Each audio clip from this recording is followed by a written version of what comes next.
bonjour à vous. Alors, je vous propose dans cette vidéo, comme point de départ, une conférence que j'ai donnée dans mon lycée de prépa à Rennes, le lycée Chateaubriand. Mais depuis que j'ai donné cette conférence, c'est assez amusant. J'ai l'impression d'avoir mieux compris ma démonstration.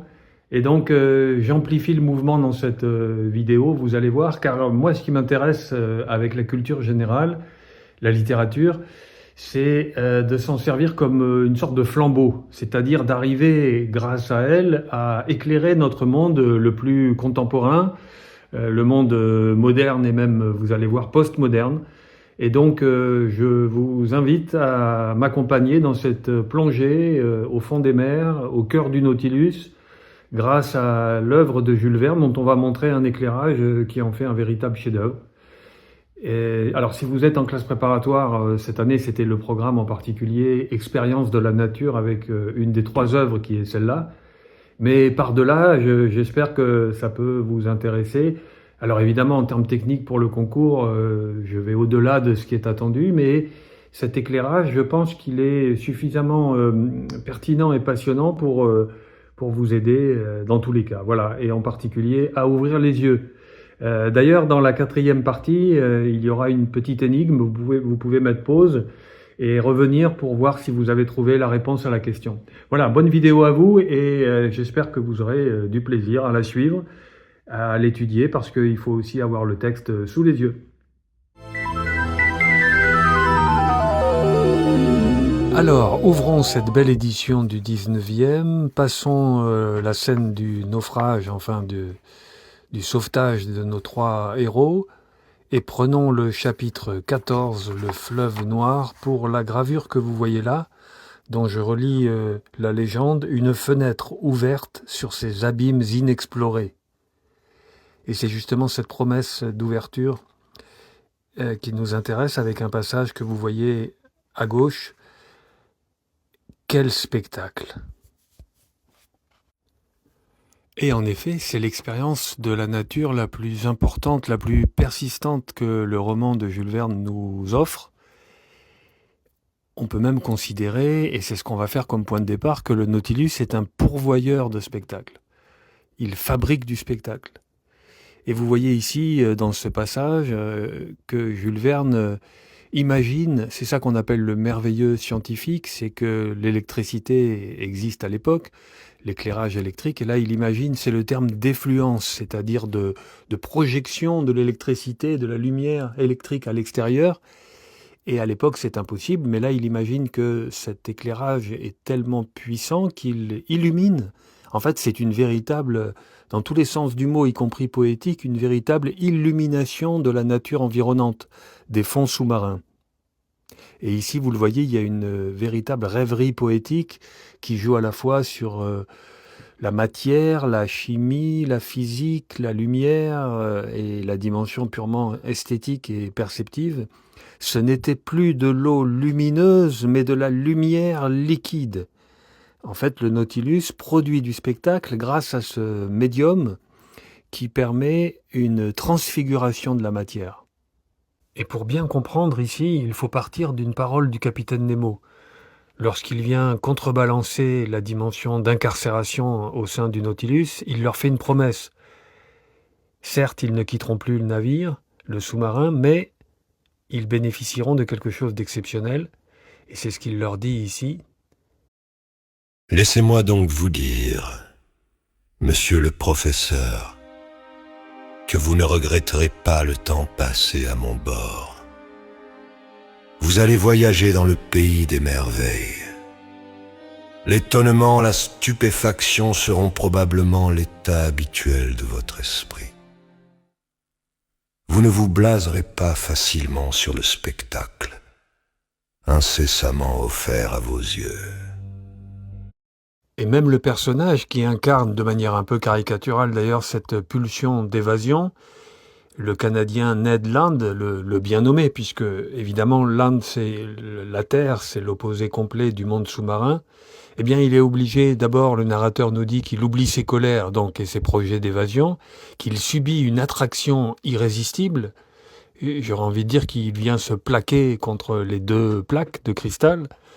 Et puis il est obligé de concéder en marmonnant ou en s'écriant à voix haute en concédant donc qu'il comprend qu'un tel spectacle ferait que l'on viendrait de loin pour l'admirer. Et donc c'est une façon de reconnaître que certes il est prisonnier, mais il bénéficie d'une sorte de compensation esthétique extraordinaire. Donc ce spectacle, on l'a compris, il est produit par le Nautilus, tout en étant promis par le capitaine Nemo. Alors vous vous rappelez certainement ce que c'est que la mise en abîme, c'est-à-dire le motif en petit qui reprend la totalité de l'ensemble. C'est la première définition à partir du blason. On cite toujours, mais est-elle encore connue, la vache qui rit, qui porte à son oreille une vache qui rit, le fromage, et donc à son oreille, elle porte la totalité de l'image globale. Bon, enfin, pour simplifier, et c'est tout à fait passionnant, une mise en abîme, c'est donc une relecture du récit premier, ici des hommes qui sont enfermés dans un sous-marin qui se déplace sous la mer, et qui donc sont confrontés, ont la chance d'être face à une ouverture sur la mer qui transforme donc cet environnement sous-marin en un spectacle. Alors le premier niveau de mise en abîme, c'est qu'en fait, le personnage principal, le narrateur, le savant Aronnax, est aussi un spécialiste des fonds sous-marins, puisqu'il est l'auteur d'un livre qu'il a rendu tellement populaire que le capitaine Nemo le possédait dans sa très grande bibliothèque et donc le connaissait, Les mystères des grands fonds sous-marins. Donc au sein de la fiction, le narrateur est quelqu'un qui va effectivement sans cesse pouvoir confronter son savoir livresque à la réalité que le spectacle lui livre de la vie sous-marine, des grands fonds sous-marins. Bien sûr qu'à un autre niveau, puisqu'en réalité, tout ça, c'est encore de la fiction. On est à l'intérieur, intradiégétique, à l'intérieur du récit, mais cela relève de la fiction. Si on sort d'un cran et qu'on passe à la réalité, bien sûr, en réalité, c'est Jules Verne qui tient la plume. Et alors, Jules Verne lui-même recopie des descriptions géographiques et de biologie marine qu'il a lues dans des ouvrages. Et d'ailleurs, vous l'avez remarqué, parfois, il prend la précaution, peut-être pour ne pas être accusé de plagiat, de citer l'ouvrage en question. Et par exemple, le dictionnaire Larousse est parfois recopié par ligne entière. Et donc, c'est aussi une manière pour Jules Verne de faire de ce spectacle une lecture, en fait, voire un copiage de descriptions qu'il a trouvées dans les ouvrages scientifiques. C'est pour ça qu'on a parlé aussi d'une manière chez lui de vulgarisation scientifique, puisqu'effectivement, il insère dans ses descriptions des passages qui relèvent d'ouvrages, alors pas vraiment d'ouvrages savants, mais d'ouvrages de vulgarisation scientifique. Et le troisième niveau nous fait encore changer d'un degré, puisque là on passe dans une imitation graphique. Il s'agit des gravures tout à fait remarquables de deux dessinateurs, Alphonse de Neuville et Rioux. Alors, je dois signaler ma préférence pour le premier. C'est celui qui fait tous les dessins, qui a réalisé tous les dessins les plus spectaculaires que je vais montrer dans un instant. Rioux fait plutôt les dessins du début avec un peu de maladresse, je trouve, dans les silhouettes.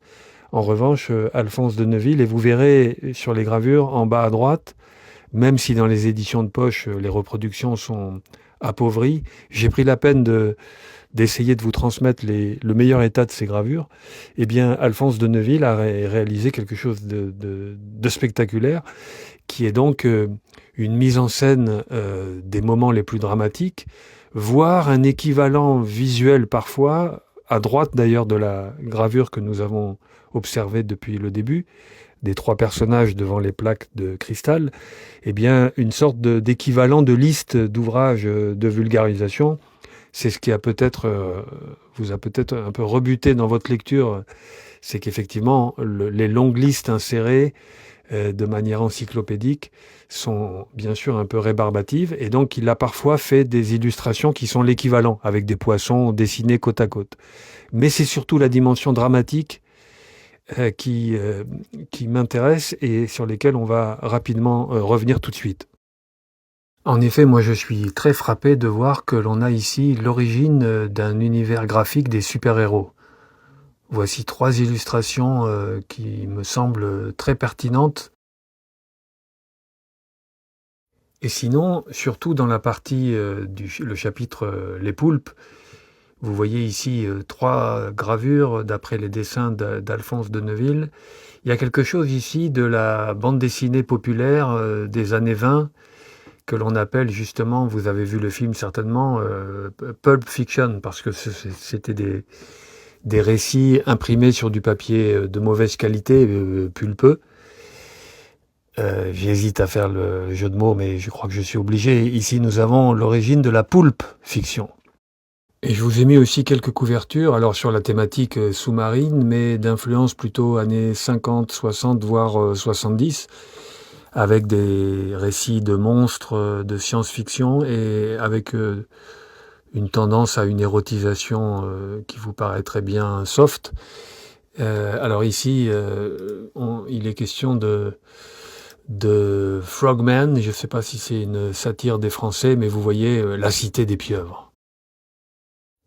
Et la gravure la plus populaire, la plus fameuse, la plus frappante, fascinante, c'est celle que vous voyez maintenant, qui a servi d'illustration à des produits commerciaux et qui figure d'ailleurs sur la couverture du livre de poche aujourd'hui. Le face-à-face avec le calamar géant, le poulpe. Le mot pieuvre est venu par Victor Hugo des îles anglo-normandes, on disait poulpe encore à cette époque.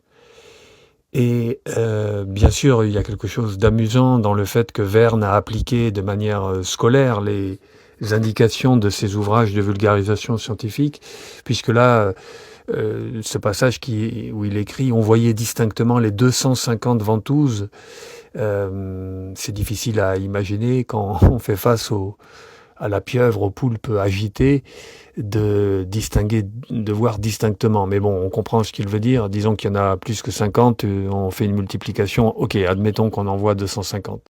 Le deuxième passage que je voulais vous commenter, c'est une idée encore plus fascinante dans l'idée du spectacle et que le dessin représente d'une manière homothésique et peut-être homologique. C'est que Verne écrit carrément, enfin le professeur Aronnax a l'idée, tellement il est fasciné par la précision de ce qu'il aperçoit à travers les 2 plaques de cristal, qu'il aurait pu les décalquer. Et donc il y a cette idée que, là vraiment c'est la mise en abîme, que le travail du dessinateur inconnu, puisque Aronnax n'imagine pas que son texte sera illustré, que les gravures qui accompagnent le texte, donc qui ont fait le succès de ces éditions populaires dès le début, à travers les éditions Hetzel que les collectionneurs chérissent de nos jours. Et donc avec cette idée que, là vraiment c'est une mise en abîme, Aronnax imagine le travail de graveur et c'est comme s'il se sentait, s'il avait été un tout petit peu plus dessinateur, il nous aurait produit une gravure qui aurait été, enfin un dessin gravé qui aurait été le décalque du réel. Donc vous voyez la tentation de réaliser quelque chose qui serait parfaitement une trace, une empreinte de la réalité, le spectacle permettant l'empreinte directe de la réalité. Vous voyez qu'on s'achemine vers la photographie, c'est-à-dire l'écriture par les photons, la lumière. Et justement, je suis vraiment fasciné par ce passage tout à fait incroyable en fait. Je ne peux pas dire que c'est un dessin, une gravure, mais l'image que vous avez là, le texte nous la présente parce que le capitaine Nemo intervient en disant qu'il dispose d'un appareil photographique. Et donc, je veux dire, c'est le capitaine Nemo qui parle, je veux dire que rien n'est plus facile que de prendre une vue photographique de cette région sous-marine.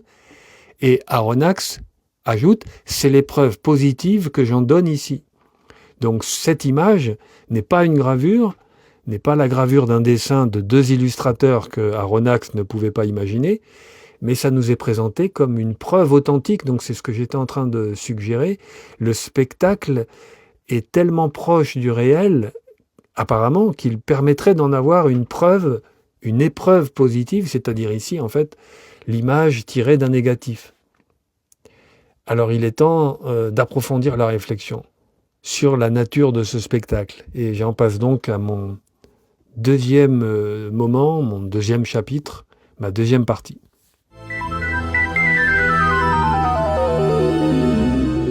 Et dans cette deuxième partie, on va partir d'une hypothèse de Roland Barthes, le sémiologue fameux dans les études littéraires, qui en 57 avait publié dans Mythologie un best-seller, un livre qui a touché un grand public, époque peut-être malheureusement révolue, où il analysait les objets du quotidien. Vous voyez la fameuse DS, la voiture fameuse de l'époque.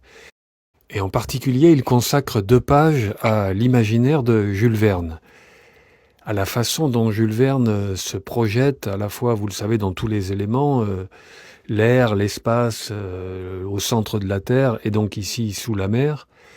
Et il fait l'hypothèse que cet imaginaire provient du monde de l'enfance. La façon de s'enclore, de s'enfermer dans l'imaginaire de la cabane. Et vous avez vu et lu à quel point le Nautilus était effectivement décrit comme un lieu confortable, et plus il est en profondeur, plus il est confronté à des dangers extra-humains, plus il est en même temps habité par une chaleur tout à fait confortable. Et d'ailleurs, c'est la seconde hypothèse qui m'intéresse ici, c'est l'idée d'un imaginaire bourgeois de la possession. Et là, c'est une hypothèse très puissante. Et vous voyez que je présente maintenant à la fois un livre récent, justement, sur le capitalisme de la finitude, car l'imaginaire de Jules Verne se déploie à un moment où le monde, pour la première fois, paraît fini. Il paraît connu sous toutes les coutures, et justement, c'est une forme de défi à l'imaginaire de Jules Verne, c'est comment habiter un monde fini, comment prospecter par l'imagination les derniers espaces libres pour cette matière d'imagination. Et vous voyez un article tout à fait récent justement sur une entreprise qui propose de partir à l'assaut des fonds marins, dans l'idée donc que le capitalisme, c'est aussi cette prospection de tous les espaces disponibles pour en faire à la fois la recension, la possession, et un très bel ouvrage sur l'histoire de l'art qui s'intitule « Posséder, détruire ». Au fond, nous le savons maintenant, ce capitalisme de la finitude est aussi l'outil d'une destruction des ressources de la planète. Et donc, vous le voyez, le spectacle, en fait, c'est la façade esthétique et appétissante, un petit peu comme les dauphins ou les gentils poissons qui touchent les enfants dans les dessins animés, alors même que on procède à une sorte de destruction et d'élimination de toutes les espèces animales qui nous ont accompagnés dans le développement de la vie. Et donc, en même temps que le capitalisme de la finitude, le capitalisme de l'illimitation procède à un geste de prédation, en même temps, il y a une esthétisation. Donc là, c'est le revers de la dimension esthétique du spectacle qu'on a présenté dans le premier temps de cette conférence. Et justement, regardez ici une citation du capitaine Nemo. Lorsque le narrateur l'interroge, eh bien moi, capitaine Nemo, ce 21 mars 1868, j'ai atteint le pôle Sud et je prends possession de cette partie du globe, égale au 6e des continents reconnus. Autrement dit, il devient le maître, pas seulement du Nautilus, mais le maître d'un territoire. Il prend possession d'un territoire. Et lorsque le narrateur l'interroge naïvement, et au nom de qui, capitaine? Au mien, monsieur. Et vous voyez que il a un geste ici donc de possession, mais qui est une forme de prédation par-delà les ressources. Ici, c'est la possession du territoire. En fait, c'est ce qu'on appelle la démarche coloniale. Et justement, une autre référence intéressante que je vous glisse, c'est un ouvrage fameux d'Edward Said des années 70, fin 70 je crois, de 78, oui, qui s'appelle l'orientalisme, et dans lequel il montre comment le fait de voir, et je crois que c'est, enfin je crois, j'en suis sûr, c'est une citation exacte, voir, virgule, savoir, c'est posséder, et in fine, nous le savons, poussé par une pulsion de prédation qui conduit à la destruction. Autrement dit, tout ce que nous avons vu précédemment dans l'effort pour montrer le spectacle, pour partager dans les 3 niveaux de mise en abîme, partager la beauté de ce spectacle, son caractère encore non vu pour les lecteurs de l'époque, cet effort de monstruation, de transformation en spectacle, c'est la première étape. Et ce que je trouve passionnant, c'est que Jules Verne, consciemment ou non, critique ou non, encore que dans cette scène, vous voyez, le capitaine Nemo a quelque chose d'un mégalomane, déployant son pavillon noir qui porte un N, donc sa signature, il y a quelque chose ici du capitalisme, mais aussi du pirate. Eh bien, Jules Verne ne cache pas cette dimension. C'est ce que je trouve passionnant. Donc, on peut le résumer ainsi. La beauté du spectacle cache toujours une volonté de possession, de prédation et in fine de destruction. Avec cette réplique tout à fait étonnante quand même, à propos des poulpes, lui qui s'était présenté d'une certaine manière comme vivant en harmonie avec les ressources sous-marines et en ayant fui le monde des hommes, de la guerre et des conflits et d'une sorte de délire anthropocentré, on devrait parler d'anthropocène d'une certaine manière. Eh bien en fait, lorsque les poulpes se manifestent, et qu'allez-vous faire ? Voici la réponse du capitaine Nemo, donc très ambivalent dans son rapport à la nature, remonter à la surface et massacrer toute cette vermine. Et vous l'entendez probablement, le mot vermine, d'ailleurs à vrai dire, qui est un des symptômes d'un retour d'un néofascisme, y compris dans la première démocratie du monde. C'est un terme qu'a utilisé, j'ai eu du mal à le croire, mais qu'a utilisé Trump pour qualifier à la fois ses adversaires et cet ennemi intérieur qui évoque comme concept de très mauvais souvenirs. Et donc le mot de vermine est tout à fait désagréable à nos oreilles après la période nazie et la Shoah. Et tout à fait étonnante, puisque quel rapport il y a entre ces poulpes fascinants, ambivalents, monstrueux, mais transformés soudain dans un état de la nature de parasites qui justifie qu'on les élimine avec violence. Bon, je voulais quand même renverser cette démonstration, car en fait, vous voyez une étude, un article qui rend compte d'une étude tout à fait récente aussi, c'était pendant le mois d'août 2025, et bien qui, au contraire, argumente que nous ne connaissons très peu des fonds sous-marins, l'équivalent, je crois, d'1/10 de la Belgique. Et l'argument ici, avancé, c'est qu'au contraire, si on avait une connaissance supérieure de ces fonds sous-marins, on pourrait les protéger. Donc là, vous avez l'argumentaire inverse, qui est qu'au contraire, que voir, découvrir, connaître, n'est pas la première étape automatique de la possession, prédation, destruction, mais pourrait être au contraire nécessaire à la préservation de ces fonds sous-marins.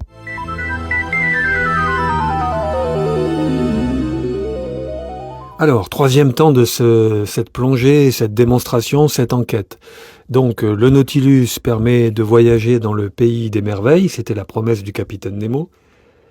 Et puis nous avons compris que cette beauté du spectacle était en fait un paravent, peut être vu comme un paravent d'une démarche de prédation beaucoup plus sombre. Mais la nature même de ce spectacle n'a pas été assez interrogée. C'est ce qu'il faut que nous soulevions comme question maintenant. Et pour cela, je vais m'appuyer sur la thèse de Jonathan Crary, donc qui est un livre majeur qu'il a publié donc en 92, traduit en 94 en France, L'art de l'observateur, vision et modernité au XIXe siècle. Et donc effectivement, on va s'interroger sur le rôle du spectateur. Quelle est la nature de ce spectacle que produit le Nautilus ? Alors pour comprendre, il faut reprendre la démonstration, on va le faire rapidement, de Jonathan Crary. Alors Crary oppose deux dispositifs de fabrication d'images. D'abord la chambre noire, connue depuis l'Antiquité, camera obscura. Vous savez comment ça fonctionne, on perce un petit trou dans une boîte, et les rayons lumineux qui vont réussir à rester rectilignes projettent de manière renversée et retournée l'image sur une paroi. Dans ce cas, on appelle ce dispositif un dispositif objectif, puisque vous le voyez, il faut qu'il y ait l'objet placé à l'extérieur pour que son image puisse apparaître à l'intérieur de la boîte noire.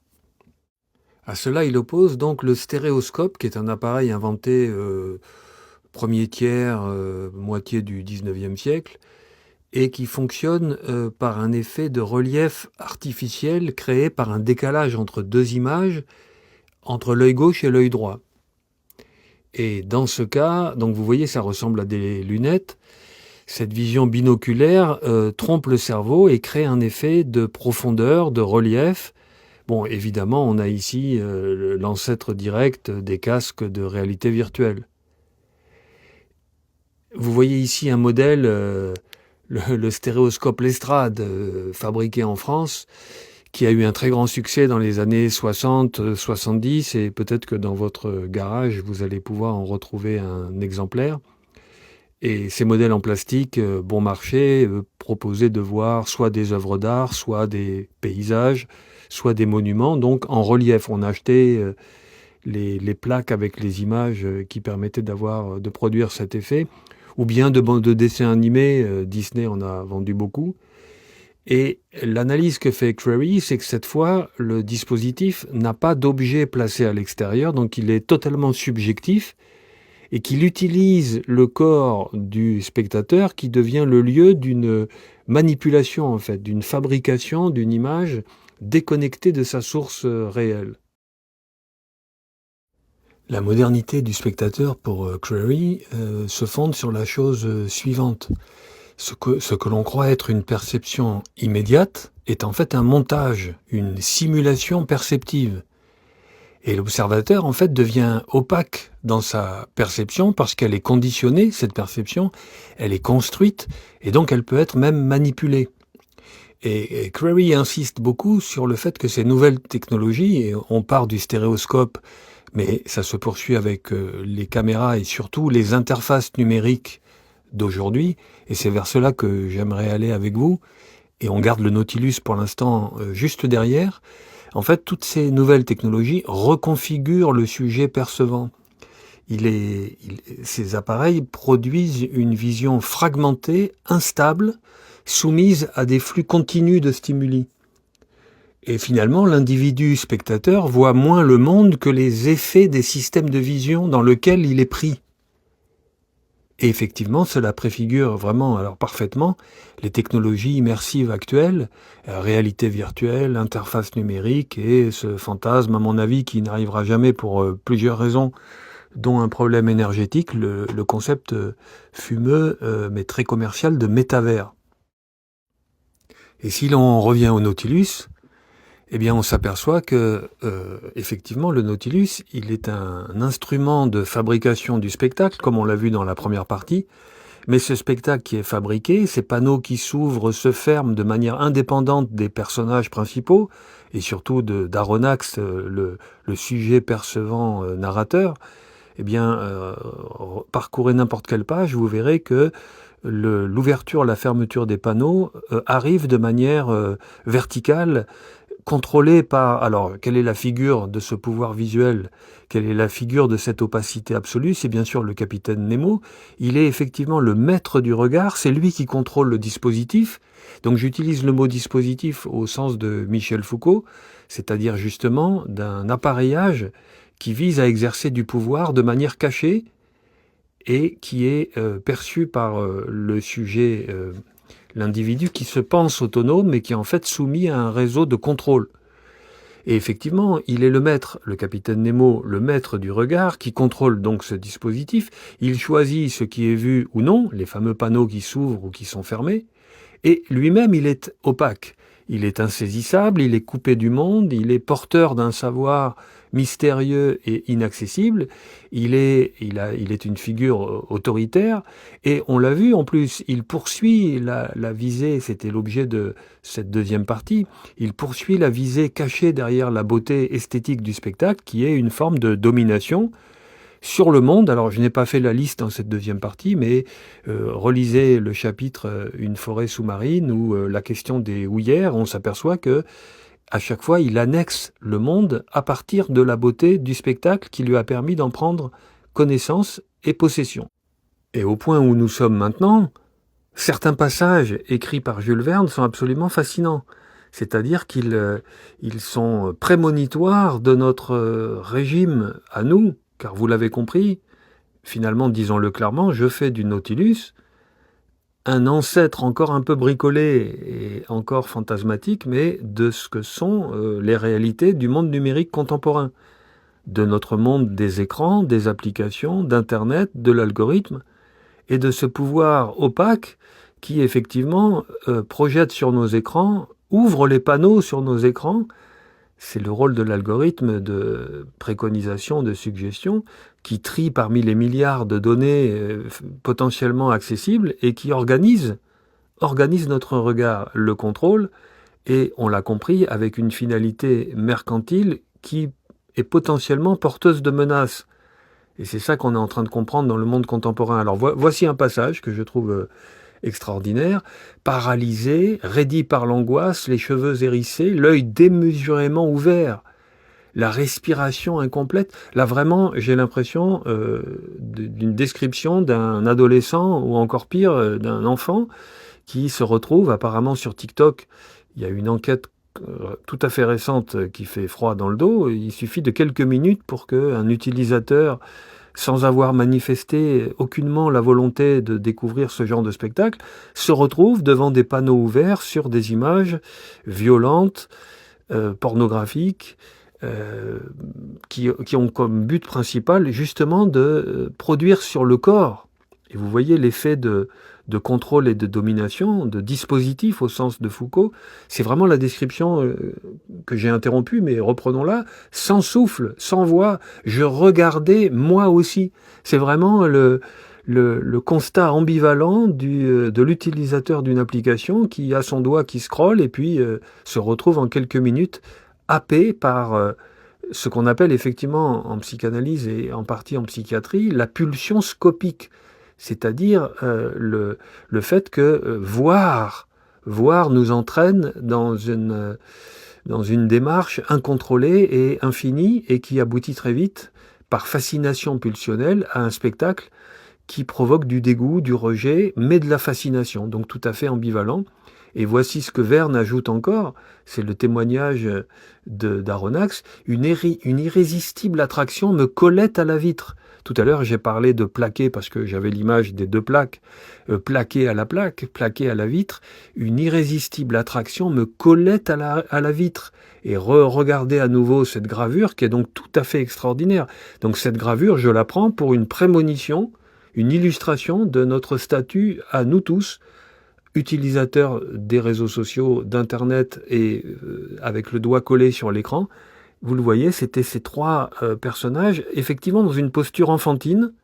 C'est l'infantilisation pulsionnelle qui est à l'œuvre ici, et collée à la vitre. Alors ma conférence, elle interrogeait la nature de ce spectacle. Vous comprenez pourquoi, c'est ce que l'on vient d'établir. Le Nautilus comme stéréoscope, comme dispositif qui anticipe sur l'évolution de la fabrication du spectacle et qui débouche sur notre monde ultra contemporain. Mais la question qui se pose maintenant, et c'est le titre que j'ai donné à cette vidéo, c'est finalement si le Nautilus, c'est ce stéréoscope géant qui préfigure le monde qui nous rend captifs des écrans, la question se pose, c'est la question de l'aliénation et de l'emprisonnement. Et l'on comprend que le personnage de Ned Land, finalement, c'est notre ancêtre. Nous sommes donc effectivement comme lui à protester, à bougonner, à répéter sans cesse qu'on va arrêter, sans pouvoir le faire. Et dans cette conférence, j'avais interrogé le public de savoir, j'ai posé effectivement deux questions. Qui avait été confronté à une image violente sans l'avoir souhaité? Bon, juste avant, il y avait l'assassinat de ce militant d'extrême droite néo-fascisant Charlie Kirk. Mais la seconde question, donc beaucoup ont levé la main, et la seconde question, c'était celle-là, c'est de savoir qui a quitté un réseau social après avoir compris les effets délétères qu'il produit. Et dans les médias, par exemple, vous le savez, la grande question après les déclarations absolument invraisemblables de son fondateur, tout ce monde de la Big Tech réuni autour du nouveau empereur Trump en janvier 2025. Et donc, lorsque on a entendu le fondateur de Facebook faire un discours, une ode viriliste à l'inverse de tout ce qu'il avait préconisé précédemment. Donc la question s'est posée aussi, avec le rachat bien sûr de Twitter X, de quitter. Les médias se sont posé la question de quitter X par exemple. Mais en fait très peu quittent parce que il n'y a pas d'alternative et parce que peut-être que effectivement pour le Nautilus, c'est difficile de sortir au fin fond des mers. Mais la question se pose, est-ce que si nous sommes dans un Nautilus géant qui nous trimballe dans le monde de la data et le monde au moins aussi peuplé de data que de ressources sous-marines, la question de la fuite en fait, de la sortie se pose. Et j'aimerais terminer cette partie par l'examen rapide d'un passage de ce moment. On doit être au chapitre 15 de la seconde partie, juste avant. Donc, et c'est intéressant parce que juste avant, c'est le moment où justement le capitaine Nemo a pris possession de son nouveau domaine. Il a pris possession de la banquise de ce territoire. C'est ce que nous avons vu précédemment. Et de manière intuitive, c'est cette prise de possession qui révèle la nature plus que délétère, mais menaçante, mortifère, du spectacle fabriqué par le Nautilus. Car dans ce chapitre 15, là, le 22 mars, le Nautilus se retrouve coincé sous un iceberg qui s'est retourné. Et donc ici, il y a un danger immédiat de mourir coincé sous la banquise. Finalement, le Nautilus réussit à reprendre son mouvement, les panneaux s'ouvrent, et là, qu'est-ce qu'on découvre? Alors là, c'est le passage que je vous suggère de bien lire et que vous avez devant vous. D'abord, la beauté, on part de la beauté fascinante. Conseil s'écrit que c'est beau, que c'est beau. Un admirable spectacle. Et regardez, c'est tout à fait frappant, Aronnax qui vient de valider la beauté exceptionnelle de ce spectacle, donc la promesse du capitaine Nemo, se tourne vers Ned pour lui demander son assentiment. Et là, Ned, avec sa conscience rageuse de vouloir se désaliéner et fuir cette coque de métal qui les rend tous prisonniers, c'est superbe. Je rage d'être forcé d'en convenir. Donc là, c'est la même déclaration qu'au début, hein, c'est la pulsion de s'échapper est réduite à néant par la beauté du spectacle, mais il ajoute quelque chose qui est la conscience d'un danger lié à ce spectacle. Et Verne a l'intuition de nous montrer comment la beauté du spectacle fabriqué par le Nautilus, après la prise de possession de la banquise par le capitaine Nemo, donc on a la partie 1 et la partie 2 qui sont concaténées, concentrées ici, eh bien qu'est-ce qu'on découvre maintenant? Et c'est ça, en fait, dans cette page, on a partie 1, partie 2 et notre partie 3. Car, que se passe-t-il? Ned avait raison, c'était trop beau. Car Conseil pousse un cri, qu'y a-t-il? Que monsieur ferme les yeux, que monsieur ne regarde pas. Et ce qui se passe, c'est qu'en fait, la banquise, éclairée par le soleil devant les panneaux, menace de les aveugler. Et là, c'est extraordinaire, cette intuition de Jules Verne, c'est la révélation du danger de l'aliénation de ce spectacle, de sa dimension désubjectivante. Les spectateurs ici, les 3 spectateurs, sont menacés d'être punis finalement par l'organe de la pulsion scopique, donc de l'œil, et de perdre la vision par un excès de violence du spectacle. Et je le redis rapidement, violence parce que cette banquise, en fait, elle se venge. Elle se venge de la prise de possession par le capitaine Nemo, elle se venge par le spectacle qu'on extrait d'elle malgré elle, et le spectacle devient menace de mort.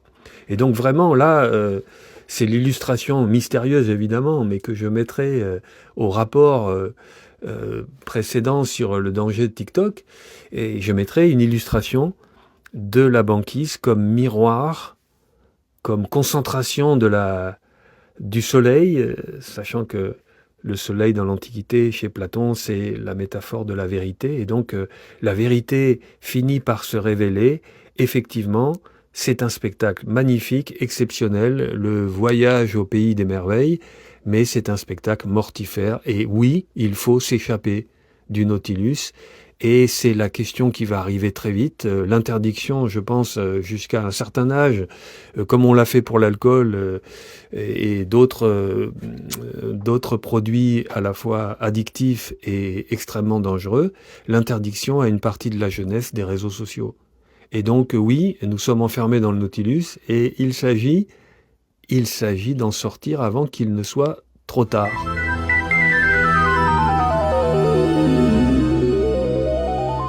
Dernière partie, écoutez, ça va consister à pousser la démonstration jusqu'au bout. C'est-à-dire, après tout ce qu'on vient de montrer, est-ce qu'on n'a pas même une figure, alors vraiment prémonitoire, une intuition géniale de Jules Verne? N'a-t-on pas dans le Nautilus, et c'est la question que je vous pose, et certains dans ma conférence ont levé la main très vite, quelle est la figure dans le Nautilus qui est effectivement, de manière troublante, une préfiguration de l'IA? Je vous pose la question, sachant bien sûr qu'on est dans un jeu d'interprétation qui me semble extrêmement pertinent, mais évidemment, pour ceux d'entre vous qui préparent un concours, là on est aux limites, ça n'est pas une vérité absolue, évidemment. Alors, donc, qui est le précurseur de l'IA? Eh oui, c'est Conseil, ce personnage très troublant, alors qu'il s'inscrit dans toute une tradition chez Jules Verne des serviteurs, le fameux passe-partout qui accompagne le héros. Mais alors, regardez comment il est introduit. À se frotter aux savants de notre petit monde du jardin des plantes, Conseil en était venu à savoir quelque chose. J'avais en lui un spécialiste très ferré sur la classification en histoire naturelle. Ok, d'accord, parcourant avec une agilité d'acrobate toute l'échelle des embranchements. Donc il a une faculté supérieure à la moyenne, pour pas dire peut-être à l'espèce humaine, de franchir toutes les limites et monter tous les échelons de cette échelle de classification. Mais regardez la suite. Mais sa science s'arrêtait là. Classer, c'était sa vie, et il n'en savait pas davantage. Très versé dans la théorie de la classification, peu dans la pratique, il n'eût pas distingué, je crois, un cachalot d'une baleine. Bon, vous le savez, c'est exactement ce qu'on explique pour l'IA, entraîné par des réseaux de neurones c'est passionnant, un espace vectoriel de dimension 10, 20, 20 000, 50 000 pour traiter toutes les dimensions qui associent un mot de manière probabiliste au mot suivant. Pour les grands systèmes de langage, la LLM. Mais en fait, c'est ce qu'on répète, le ChatGPT ne sait pas ce que c'est qu'une maison quand il vous explique de manière très subtile l'historique des habitations humaines. Eh bien ici, c'est ce que le narrateur constate dans l'analyse qu'il fait de Conseil. En fait, dans les faits, il ne sait rien. Il est incapable de distinguer deux animaux proches mais très différents, alors qu'il maîtrise toute la classification. Et il y a un autre passage tout à fait amusant, c'est un véritable reboot, un redémarrage. Lorsque Conseil est frappé par un choc électrique d'une torpille, « Ah, mon maître, venez à moi !» Et Aronnax, le narrateur, constate, c'était la première fois que le pauvre garçon ne me parlait pas à la troisième personne. Donc en fait, on a un véritable redémarrage, et les pré-prompts, les programmations de l'IA dans le traitement du langage et la façon de s'adresser à son interlocuteur humain. D'habitude, il avait validé donc qu'il faut parler à la troisième personne, mais là, comme il redémarre, il n'a pas encore assimilé tous les pré-prompts, et pour la seule fois, il parle sans faire le détour par la troisième personne.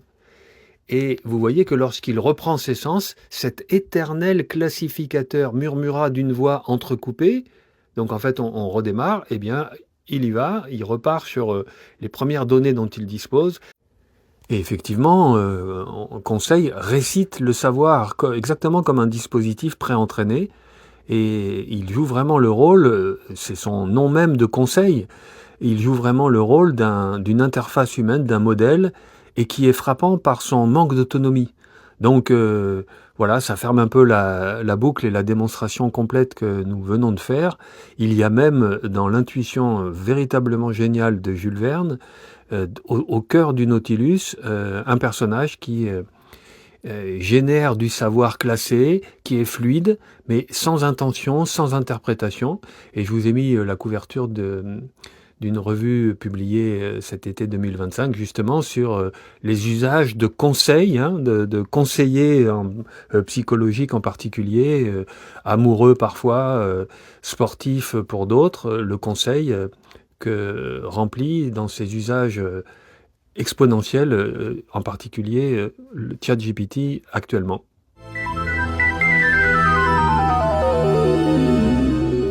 Alors, dans ce moment de conclusion, je vais être très bref. Donc, j'avais annoncé la qualité de la culture générale, de la littérature, d'être un flambeau pour notre monde moderne, post-moderne, le plus contemporain. Je crois que c'est ce que nous venons de montrer. À titre personnel, je suis convaincu aussi que la culture générale, dans le monde qui est en train de muter sous nos yeux, sous l'influence de l'IA, et beaucoup de critiques plus affolés que moi l'annoncent un peu partout maintenant, on aura vraiment besoin, nous les humains, de disposer de quelque chose de capital pour nous, une sorte de boussole pour nous permettre de nous déplacer dans un monde où une partie du savoir, et y compris de la génération de textes, d'images, va être sous la coupe de l'IA, nous aurons de plus en plus besoin de culture générale, de capacité à nous repérer. Et justement, c'est l'usage que moi j'ai fait, en tout cas que Meltem a fait, de la génération. Alors pas tant de musique, je vais donner une conférence bientôt à Time World Besançon. Je vais essayer d'expliquer ça. Pas tant de la musique, parce qu'il est vrai que de la musique générée par IA en soi, moi non plus, ça ne m'intéresse pas. Mais de la capacité de l'IA à mettre en valeur de grands textes. Donc c'est plutôt que la musique, l'idée de chanson, et il est vrai que je suis fasciné par la génération de voix, la capacité de l'IA à produire une voix interprétative. Donc Meltem met en musique de grands textes, et je ferai peut-être des vidéos pour ajouter à ces grands textes chantés le contexte culturel nécessaire pour se l'approprier, pour se les approprier. Et en particulier, si Jules Verne et 20 milieux sous les mers vous a fasciné comme il devrait l'avoir fait, je vous encourage à vous abonner donc à Meltem sur toutes les plateformes. Il est disponible, et d'écouter en particulier les versions que j'aurais choisies ad hoc de ce texte fascinant de Jules Verne. Merci pour votre écoute, et donc à bientôt.